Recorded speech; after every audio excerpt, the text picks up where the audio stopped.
Huh. So this is a demonstration of the Java integrated Maxent-R system. So this is used for modeling of species for research purposes and or like personal interest. Its usage isn't really dictated by me, but it is open source and it's free to be used by anyone, anywhere. So firstly, upon downloading it, you'll see this folder, which is called Project GIS, which is the name of the folder for now. But essentially, it will contain typically three folders. I have two example sample files here, so don't count these, but it will contain Project GIS template and potentially sample files. So Project GIS, this file is containing like the actual meat of the code. This has all of the different files that are used.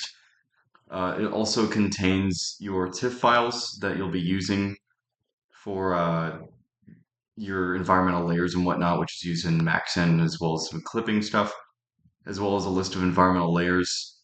This one is just the environmental layers one is being provided, so it can be if someone doesn't have the correct environmental layers, this is a pretty good basis to run off of. But you can choose to change the environmental layers and TIFF files however you want. It is an R scripts file, which is full of a bunch of different texts, as well as, of course, R scripts that are used during some of the processing of the data. So it'll contain a certain function like clip rasters will contain one for Java. So that will be it will replace certain variables. So it allows Java to replace them itself and be run within Java. So it doesn't really need any touching up, but each of these can be run on its own. So if you want only a specific function, you can go in here and use it yourself. But yeah, other than that, it can all the files that are read. I don't really recommend touching it. It's basically like just Java packages and whatnot. But anyways, to open it, you go to the package BlueJ. I recommend using BlueJ, but you can use any compiler. Just make sure to open the package and be able to run all the contents within it. But personally, I love using BlueJ. It's just my favorite compiler, so that's why I use it. Uh, in addition, you will need to install multiple libraries. Oh, wrong one. You'll need to install multiple libraries in R before you're able to run it. So if you open up the template folder, there's a README and it'll like run you through all the introductory stuff. It also says specifically make sure you have these libraries installed like Raster, SP, ENM tools, and some other stuff. So make sure that's installed in your library, in your R environment, as well as your R paths are all situated and whatnot in your environmental variables in your Windows computer, assuming you're using Windows. And it also lists all the different packages used by Java and just some overall simple stuff. So within each of the folders, so the template folder is supposed to be the backbone of any species in which you're modeling. So a simple way to do it is just copy it and paste it and then rename it to whatever you want. So species, if I want to name it a certain species, then within this, the only information you need to put in here would be your CSV file, which will be your species occurrence file. But you can name it whatever you want. You can use it straight from GBIF if you want, as well as you can also take data from the IUCN red list, like shape files and whatnot, and put it in the shapefile folder. So if you're using raw data and you don't want to go through the process of processing it, then you can just put those respected data types into those two folders. But what's really important is that you have these three. You have correlation, model selection, arm selection with those names, those comma separated variable folders. Uh, they are used for certain computation, and it's not created by the program itself. So if you don't have those files within it, I highly recommend you go and base it off of the template. But yeah, make sure you also have just these folders, so clipped layers, clip mask, CSV, models, and SHP. It's all contained within the template file, so it's very, very easy to find. Anyways, So once you get your data, you can get it from GBIF or you can get it from IUCN. GBIF is for all the points, while IUCN is for the shapefile for certain ranges. So, for example, I'm using the common warthog for my example data. So I go in here and I download it, and you hit simple after you log in, and it'll be sent to your email. In addition, if you're looking for the common warthog, you can click this button that says download, hit range data, and then type in your reasons, and it'll be sent to your profile in GBIF. So after all that's done, it should look something like this. So this is an example I made where you have the CSV file and you'll have the species occurrence file, which is the GBIF data, which is usually 000 dash whatever. So this will be like your background points, and that'll go in the CSV file, and the range will be in the shape file. I forgot to put it in there in that one actually. I think I put in the finished product. Yeah, so this is what it looked like. It would say data underscore zero typically. That's very typical um, naming of the shapefile from IUCN. Anyways, so once you have all this set and done, you go to your program and you right click on the Maxent-R system GUI and run void main string args. You don't have to put anything in the arguments. You just say OK, and it'll pop up this little JFrame, and it'll be preloaded with certain values. So certain checkboxes and whatnot. But what's most important is the variable importance value, which is used for determining which bioclimatic variables would be the best. It's usually set to 0.05. I have some luck setting it to different values, like I like 0.02, but there's other things you can change. So this is like 5%, 2% of importance, stuff like that. Another important variable is the R combinations value. Well, this is typically set to 0.8. If you're not getting the result you expect, then you can set it to 0.7, or you can just mess with it, until you get the certain variables that you do expect. Uh, so firstly, there's two checkboxes up here. One is use raw GBIF data, and the second is trim occurrences outside of the polygons.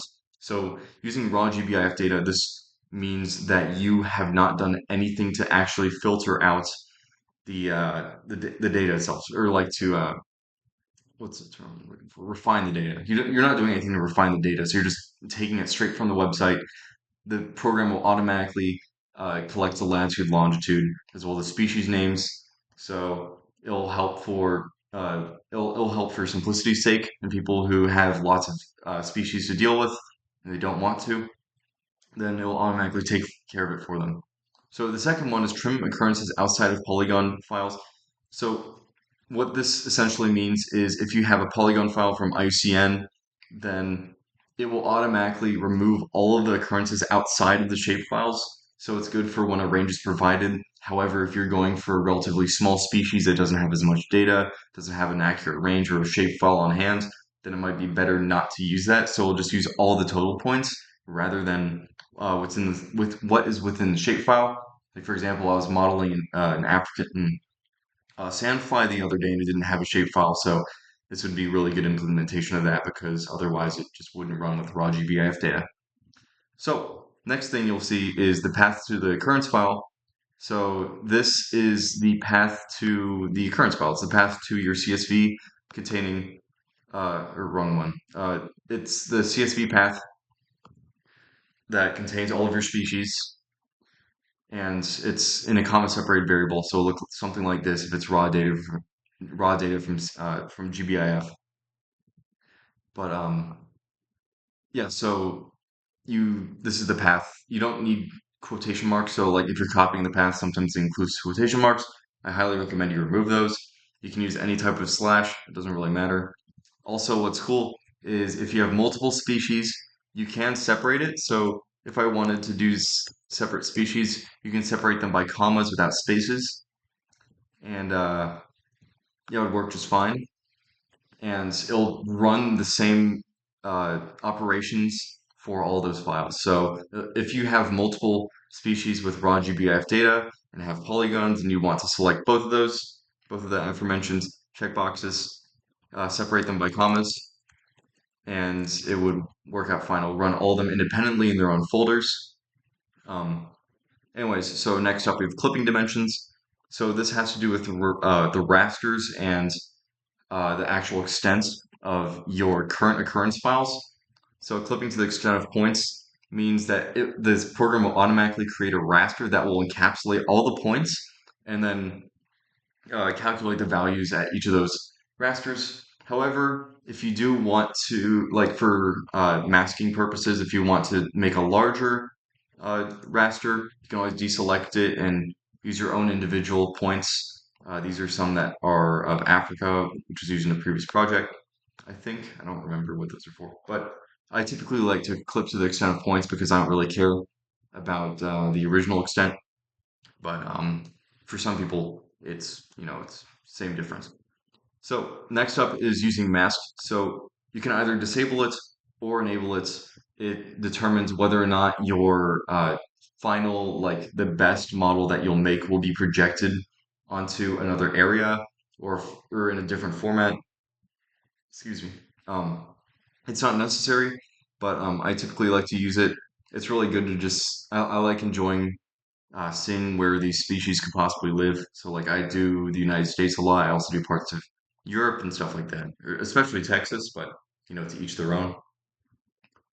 You can also include the coordinates or the degrees of latitude and longitude that the mask encapsulates. So, yeah, there's that.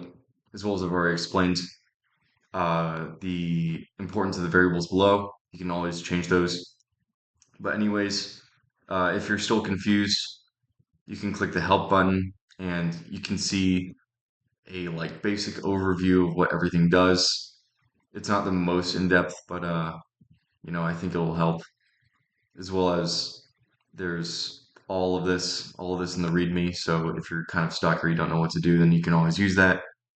But once you're already all said and done, then you can click these and hit process, and it'll automatically run for you.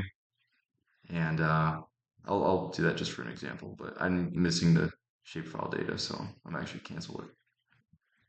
But yeah, it works pretty well.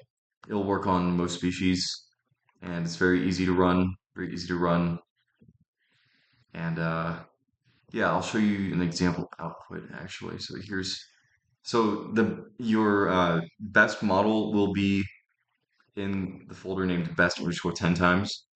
So you can open up the HTML file or you can use the TIFF files from there and you can see it automatically outputted everything.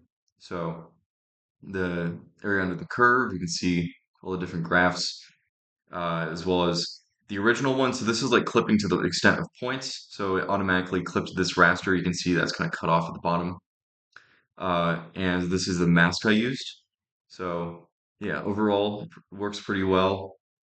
It also shows you all the variables and it's run from command line. So if you do want to repeat this again, you can run it straight from the command line, but uh, yeah, the Java system runs it from command line. That's how it works. But other than that, yeah, it works pretty well.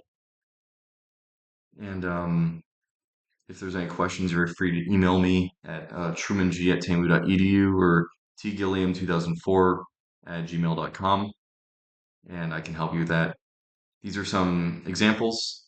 So like this is data from the WROG that I've gone under the process of classifying it and resampling it, so it looks pretty good. You can see it's pretty interesting. So here's some other examples I made with different species. So different species of deer in the United States.